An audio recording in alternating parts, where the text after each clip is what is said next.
আপনারা বলেন, নেপোলিয়ন বলেছিলেন আমাকে একজন শিক্ষিত মা দাও, আমরা তোমাকে একটা শিক্ষিত জাতি দেব। বেগম খালেদা জিয়া সেরকমই একজন নেত্রী ছিলেন।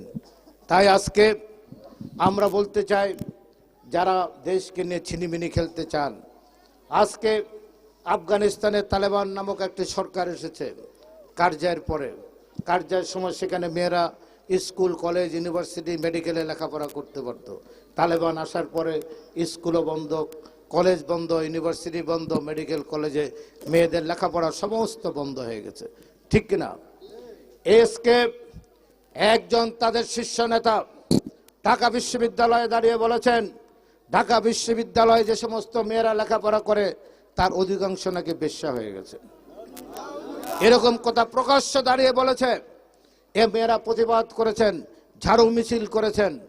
তাই আজকে আমরা বলতে চাই, এই যারা মেয়েদেরকে আবার ঘরে ঢুকিয়ে দিতে চান, যারা একটা মেয়ে মহিলা কিন্তু তারা এমপি প্রার্থী দেয় দিছে, তারা নারী শিক্ষা বিশ্বাস করে না। আর ইসলামে বলে, রসুল বলেছেন প্রত্যেক মুসলমান নরনারীর জন্য শিক্ষা ফরজ, ঠিক কিনা? এটা হাদিসে তো আছে। তো নারীদের শিক্ষাকে রসুল বন্ধ করতে বলেছেন? রসুলের সময় মেয়েরা ব্যবসা বাণিজ্য করে নাই? বিবি আয়েশা যুদ্ধক্ষেত্রে যায় নাই? নারীরা যুদ্ধক্ষেত্রে গিয়েছেন, নারীরা ব্যবসা বাণিজ্য করেছেন। বিবি খাদিজা আরবের সবচেয়ে বড় ব্যবসায়ী কে ছিলেন? বিবি খাদিজা ছিলেন। অতএব তারা নারীদের ঘরে ঢুকিয়ে দিতে চান। শালীনতার মধ্যে নারীরা চলবে, স্বামীর খেদমত করবে, বাবা মার খেদমত করবে, এই অবস্থার মধ্যে চলবে। তাই আজকে আমি আমার বক্তব্য বেশি দীর্ঘায়িত করব না। আমরা কারো গীবত যেতে চাই না। আমরা শুধু বলতে চাই, আমাদের প্রিয় নেতা শহীদ প্রেসিডেন্ট জিয়া রহমান 1971 সালে যদি এই মহান স্বাধীনতার ঘোষণা না দিতেন, রণাঙ্গনে থেকে যদি যুদ্ধ করে আমাদের জন্য এই ভূখণ্ডটি বাংলাদেশ নামক এই মানচিত্র যদি না নিয়ে আসতেন, এই পতাকা যদি না নিয়ে আসতেন, তাহলে বাংলাদেশ স্বাধীন হতো? আমরা কি উন্নতি লাভ করতে পারতাম? আমরা কি এই 1.5 কোটি মানুষ বিদেশে চাকরি করতে পারত? শহীদ প্রেসিডেন্ট জিয়া রহমান ব্যাংক, বিমা, শিল্প কারখানা করেছেন। 50 লক্ষ মা বোন আজকে গার্মেন্টস শিল্পে চাকরি করেন। বাংলাদেশের 1.5 লক্ষ কোটি টাকার গার্মেন্টস এর রপ্তানি হয়, এই টাকা বাংলাদেশে আসে। এর জন্মদাতাকে শহীদ প্রেসিডেন্ট জিয়া রহমান, অন্য কেউ না। আজকে আবার সেই আমাদের এই কল্যাণমূলক রাষ্ট্র গঠন করার জন্য উনি বলছেন, মা বোনদের জন্য, যেই পরিবারের সবচেয়ে বয়োবৃদ্ধ মহিলা আছেন তার জন্য মাসে 3,000 টাকা একটা ফ্যামিলি কার্ড দিতে চান। কৃষক কার্ড দিতে 10,000 টাকা পর্যন্ত কৃষি ঋণ যারা নিয়েছেন তাদের সুদ সহ মকুব করে দেবেন।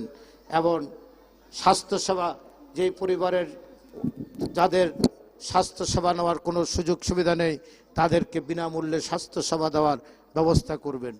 খাল খনন করবেন আবার শহীদ প্রেসিডেন্ট জিয়া রহমান, যাতে আমাদের দেশের এই যে বন্যা বৃষ্টি হলেই আমার দেশের কোনো খাল তো আর নাই, শাল সব ভরাট হয়ে গেছে, এগুলো সব খনন করা হবে, যাতে একদিকে কৃষি, আরেকদিকে মৎস্য, যাতে আরেকদিকে বন্যা না হয়, এই ব্যবস্থা উনি করবেন।